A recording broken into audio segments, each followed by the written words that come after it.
สบายดีFC เสริมศิลปะทุกท่านเด้อมื้อนี้กับเปิดห้างปกติเนาะมื้อนี้มีอาจารย์แล้วก็อีพ่อเพิ่นมาอุดหนุนคีย์บอร์ดเนาะเป็น SX 920เนาะนี่พอเวียงแก้วเนาะแกะกล่องใหม่ๆเลยตอนนี้ลงแซมอีหยังครบเซตหมดละเนาะแล้วกันหน่วยนี้เนาะกับ SX 920คือกันเนาะอันนี้เพิ่นมาแต่บ้านเกินเด้อมาแต่บ้านเกินเนาะโอ้ยันตกแล้ว โอ้คักๆมื้อนี้จัด2หน่วยเลยเนาะมี SX 920 2เครื่องเลยไป2เครื่องพร้อมกันเครื่องนี้ไป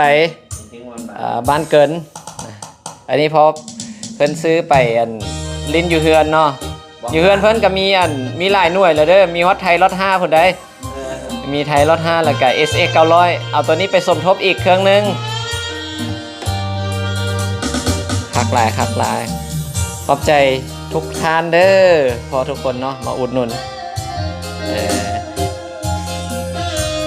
ไปที่อยากได้เนาะแกะกล่องมือนึงแบบนี้ก็สั่งได้เด้อหรือว่าอยากมาแกะอยู่ห้านตัวจริงก็เข้ามาได้เลยเนาะเข้ามาหาได้เลยตอนนี้ก็ยังหลายเครื่องอยู่เด้อเนาะอันนี้เป็นมือ2เนาะอันนี้เป็นเครื่องมือ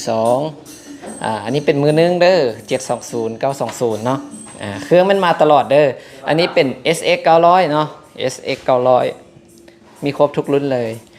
6970 770 950 Yamaha PSR มันมีเกือบทุกรุ่นเนาะอยู่ในห้างเฮาอันนี้ก็แม่นหมดเด้อ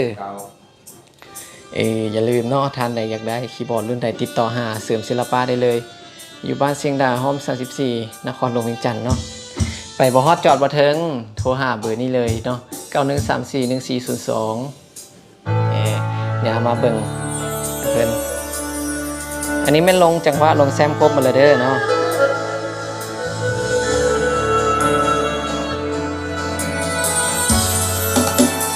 ของแถมแม่นจัดเต็มเด้อมีให้อยู่10อย่างเนาะเป็นพวกคู่มือจังหวะแซมบ่ลงให้หมดเนาะ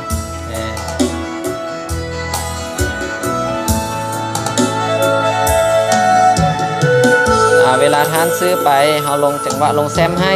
บางคนอ่านภาษาอังกฤษบ่ออกหรือว่าบ่จื้อเนาะเราแถมปึ้มหัวนี้ให้เนาะมันจะมีบอกให้หมดเลยว่าเพลงนี้อยู่ซ่องใดเลขใดเนาะเนี่ยมันจะมีแจ้งอยู่ในปึ้มนี่เนาะเราก็มีแต่ไปตามเลขมันเนาะสบายไปตามเลขมาเลย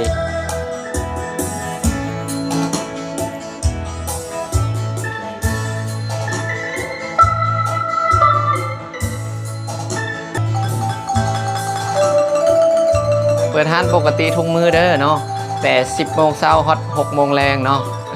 มาหาได้ตลอดเลยเนาะ